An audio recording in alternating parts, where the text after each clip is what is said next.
Forced to work from home by your employer? Laid off or feeling depressed at home?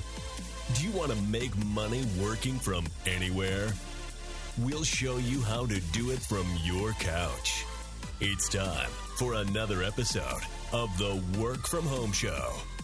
Coming to you from their homes in Austin, Texas and Tampa, Florida, here are your hosts, Adam and Naresh. Welcome to another episode of the Work From Home Show. This is your host, Adam Schrader, along here with my co-host, Naresh Vissa. And once again today we are joined by Mitch Russo. You heard from him in the last episode and he's back with us today.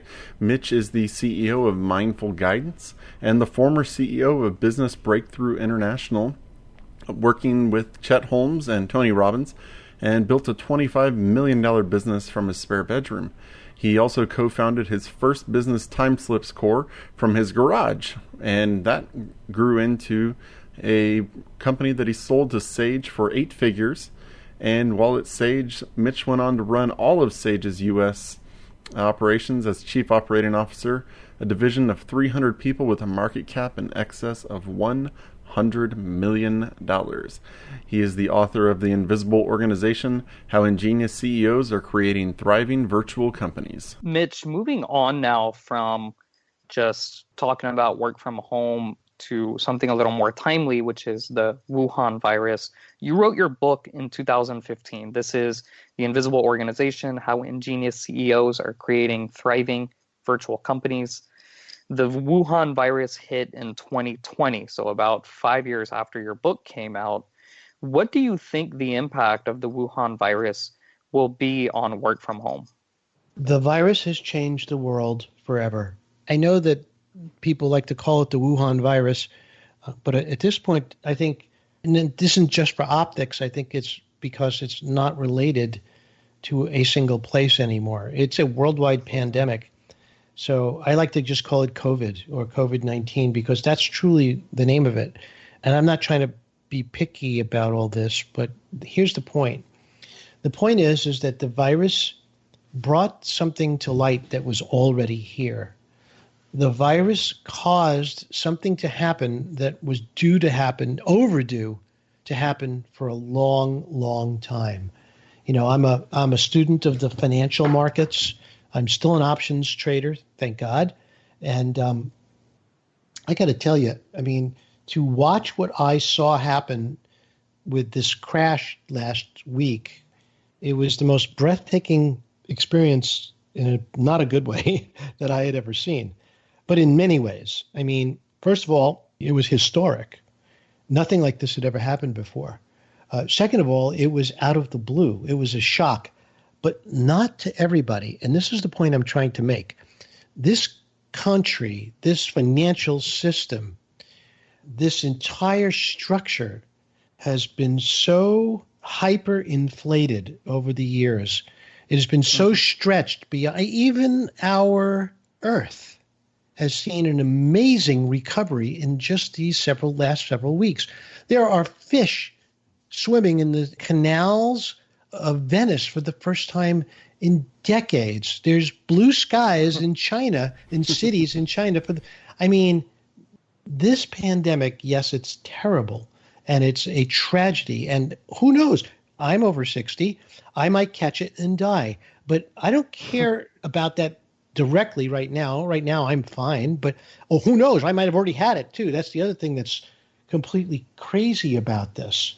But the point is that this is going to change the world long term for the better. It's going to shift things that should have shifted long ago and are now finally shifting. It's going to create opportunities that never existed before.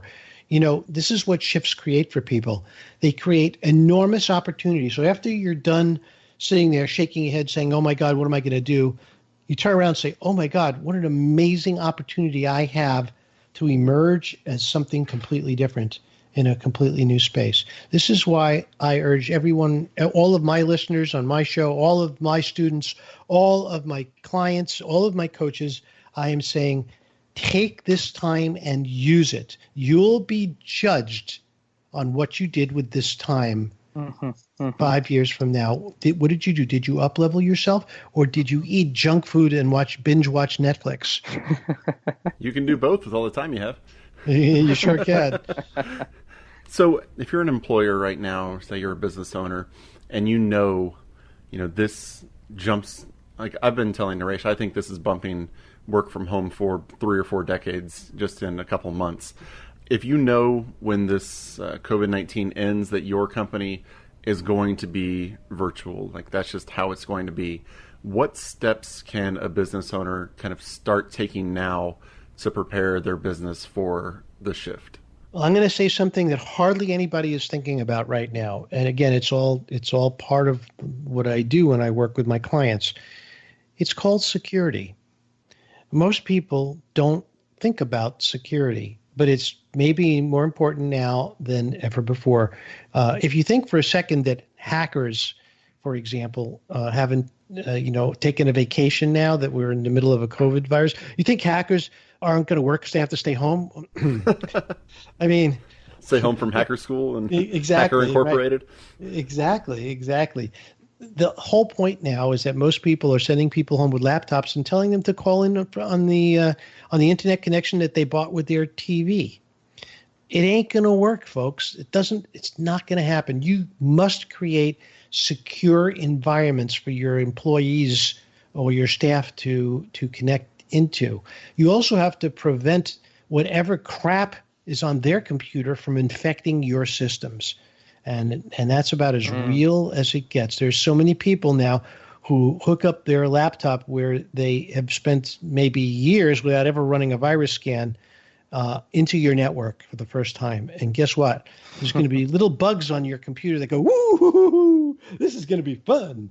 And they're going to jump through that wire, and they're going to find all kinds of havoc they can wreak. So my prediction is that you're going to be seeing more of these crazy hostage situations when it comes to technology than ever before. So you guys better figure out a way to get secure quickly, because it potentially can crash your company. Mitch, this question might sound like common sense, but I want to hear it from your logic, your perspective. The COVID-19, how will it jumpstart a company's morale, growth, and profits, if at all, over the long haul? Well, I'm going to talk. I'm going to talk about a guy you probably never even heard speak. His name is Ronald Reagan. Do you know who Ronald Reagan was? Of course. He was an actor, right? Yeah. So he was an actor, and then he became the president of the United States. Of course, everyone made fun of him for a long time until they realized he was actually a pretty good president. And he said something which everyone thought was pretty preposterous many, many years ago. He stood in front of television and said, imagine if this world was invaded by flying saucers from alien beings. What it would do for us is it would pull the world together to confront a common enemy like we've never seen before. And, I'm going to quote this famous philosopher, Ronald Reagan, and saying, this is the time, this is the chance we have to come together as a nation, as a company, as a culture, as a company, as a country like never before. And to me, I'm looking at the positive aspects. And as I said, I don't know what's going to happen in my life. I'm old enough, I'm sure, to be your parents. I could be dead in 2 months. I don't know. Right now, I'm fine. I feel great. But who knows? I'm not looking at life that way. I'm looking at life as this is the greatest opportunity I could have ever gotten in my lifetime. And I got to take advantage of this now. I got to prepare for this now. As an employer, I got to get my systems in place. I got to get my learning management systems built so I could train people remotely. I got to make sure that my systems are completely secure. I got to make sure that I can handle the throughput of a business that is going to explode 6 months or a year from now. Now, you mentioned you're an options trader. Looking at how the work from home movement and the jump forward is going to do, what are you looking for in terms of economic growth whenever we come out of this and more businesses can get back to work? Kind of what areas are you expecting to see improve the most, the quickest? Well, I mean, since you mentioned from my perspective as an options trader, I'll tell you as an options trader, this is the greatest opportunity a trader has in a lifetime. Volatility has never hit in the mid 80s before, and here we are. We're seeing it shoot up like this. You can make $20,000 in a day with this type of action as an options trader. So you know what? Stop crying about your lost portfolio money and learn to trade options. In fact, all you have to do is buy puts. It's not even that complicated. Buy puts on any index and be willing to hold them for the next 3 months. And odds are you can make a fortune. And frankly, that's part of, I'm doing it in a more sophisticated way, but that's pretty much what I'm doing as well. So from the standpoint of a trader, this is the greatest opportunity ever. As a standpoint of an economy, it's the most dangerous time ever. Because right now we have the possibility, and this is what I truly mean, possibility of social unrest. And social unrest comes when the haves and the have-nots become so vastly separated that they don't understand how they could ever get back to where they were. And I've started to see some of this show up on Facebook now. I've seen little videos from truckers who are telling us that, they're the dirt of the world because they're truck drivers, but now all of a sudden they're our heroes. Well, they resent that. All of our restaurants have closed, so these poor truckers are on the highway now. They can't get a hot meal. They can't go to a bathroom indoors. Well, let me tell you something. When that video went up and I saw millions of likes on that video, that told me this is just the tip of the iceberg. We have to be careful. We have to take care of everybody. And if we don't, we're going to pay for that. So employers, if you're listening, staff people, employees, whatever it is that you are doing, remember everybody in the food chain is part of your company, part of who you are, and you have to find a place for them. Even people in restaurants who are servers right now, I mean, look, they'll be back. There will be restaurants again, I assure you, and those people will work again. But the relationship that you keep and hold with those people is what's going to determine your success in the future if you run a restaurant. Does that answer your question? Yeah, I think so. And I should let our listeners know, Mitch, that options trading also can be done from home. Now you can just do it on your phone, and you can learn. You can just go to YouTube, go to Google, learn about options trading. And there are apps where you can trade for free now, options trades. So yeah, I absolutely cracked up whenever they said, "Oh, the New York Stock Exchange floor is closed." Like, the only people who use the floor nowadays are the TV crews. Yeah, exactly. Who else does that? Nobody trades from the floor. It's all from home, all from the office. And it's been that way for a long time, which was why it was so surprising. It was all of a sudden a big announcement. Oh, the floor is closed. Well, of course the floor's been closed. The bigger news is the floor was open. Yeah, exactly. I actually was lucky enough to mentor with a professional options trader on the Chicago Board of Options Exchange. And this was back in the early 2000s, like 2002, 2003. And so I flew to Chicago to hang out with this guy. And even back then, it was pretty much electronic. Yet there were still some people there. There were a few pits that were open. But for the most part, it's an electronic world. And it will always be this way. So if you are stuck, if you will, in the physical world, then start taking this time. If you're home because you're a server at a restaurant and you can't work, well, yes, the government is going to step in and help you to some degree. But you have to help yourself. You have to be productive now. You have to go and learn new skills. You can go to digitalmarketer.com and you could access all their courses for free right now. That's thousands of dollars worth of courses free. And you could learn to be a marketer. You could learn to build a funnel and sell something yourself. You could create something. You could build a course in 3 hours and potentially sell it for $100 to $500 to $2,000. Don't waste this time. That's my message to your listeners. Absolutely. And that's actually how I use digitalmarketer.com and Ryan Dice's work to hone my marketing skills and learn more when I started Christian Media and Marketing. So good resource there. But Mitch, I'm just kind of surprised, and maybe you can articulate this a little bit more, but it surprises me that it took this COVID-19 for founders, CEOs, business owners to go virtual. Why did it take so long for them to make this decision? Well, because change is hard. No one likes to change. No one wants to change. Let me put it a different way. Okay, everyone listening, raise your hand if you enjoy the extreme uncomfortability. I don't see any hands up, do you? And there's a reason for that. It's uncomfortable to do this. It's uncomfortable to send people home. It's uncomfortable to disrupt your entire operation and take the risk of sending your employees home. It's uncomfortable to have to take money out of your account and buy them all laptop computers. That's why. Well, I would have countered that and said that the bottom line, the profits would actually go up by asking the employees to work from home. The efficiency goes up, the productivity goes up, the commercial real estate lease that you previously had likely goes down. I know in the virtual companies that I've worked for or contracted out to, it's just been lean and extremely more profitable. Well, I mean, you sound like a salesman for my book. What can I tell you? I mean, this is the story. You're hired, Naresh. Yeah. I mean, I've been preaching this since 2015. I have shown studies from Stanford University, conducted a landmark study, does working from home work, where they literally actually measured productivity and all the other parameters I talked about. Productivity went up 14% when you sent people home to work, and that was in 2014.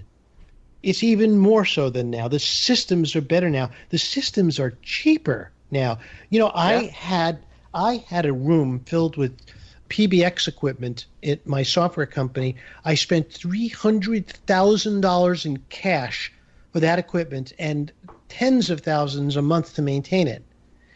Do you know I can duplicate that online right now with a $29 subscription?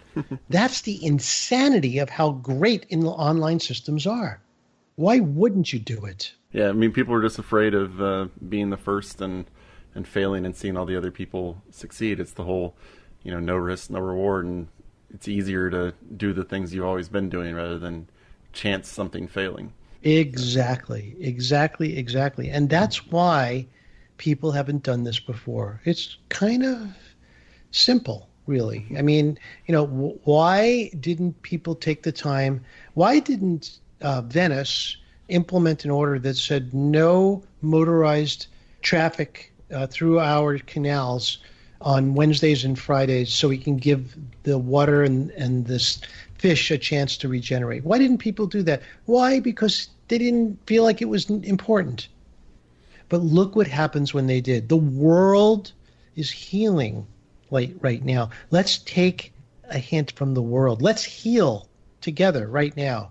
Yes, there are some people who are going to get sick, and that sucks because my mom, who is 87 years old, is terrified to leave the house. And my sister and I don't want her to leave. But and she might die, God forbid, because we'd miss her so much.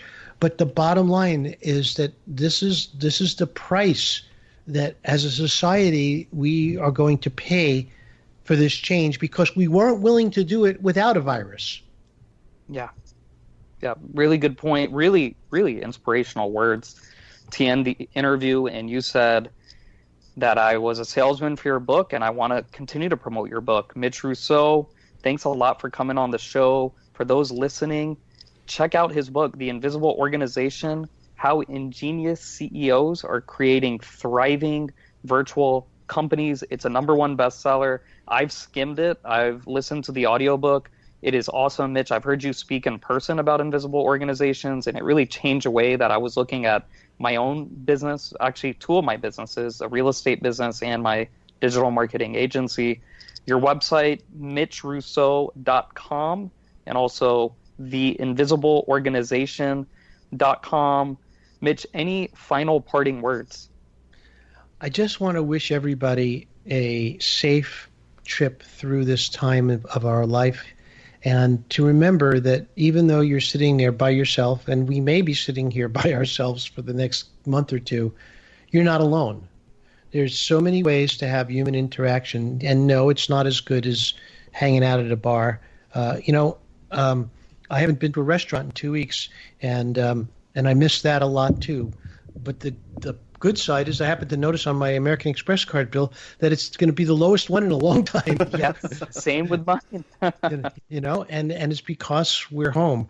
But please, I urge you, I'm practically begging you to take this opportunity to up-level you, to become who you truly were meant to be, and shift your thinking, meditate, take the time every day to settle your mind, get clear, and allow your higher power to come into your life and help guide you. Now, I'm not a religious person, but I do believe that there is a being greater than us who is helping us in this world every day, and we just need to let that individual, that force, that power into our lives. And the best way is to meditate and stay connected to people through podcasts, through online forums, through chats, any way you can. I mean, I have a girlfriend I haven't seen in 2.5 weeks now, and we're FaceTiming now, and I sure miss her, but it's better than not talking to her at all. And that's what I'm urging you to do. Things will return to normal. 1 year from now, hopefully there will be a virus, a vaccine. 2 years from now, maybe it'll be a cure.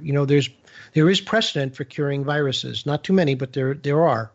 And that's my hope for you, listener. Stay well, stay safe, and use this time and become the better version of who you really are. Yeah, and it's one of the most exciting and intimidating parts of everybody's lives at this point, because the success and failure of you improving yourself is on you. There is no excuse now. You're at home. There's nowhere else to go, so it's all on you now. Couldn't have said it better. All right, Mitch, thanks a lot for coming on the Work From Home show, and we wish you all the best. Thank you, guys. That'll do it for today's episode of the Work From Home Show. Don't forget to go to workfromhomeshow.com. That's workfromhomeshow.com to check us out and see all of our other episodes. If you want to leave us a review on any of the podcast platforms you're listening to this on, we'd really appreciate it. Take a screenshot of your review. Send it to hello@workfromhomeshow.com. That's hello@workfromhomeshow.com. Get a free copy of one of Naratia's books. And until next time, keep on working from home.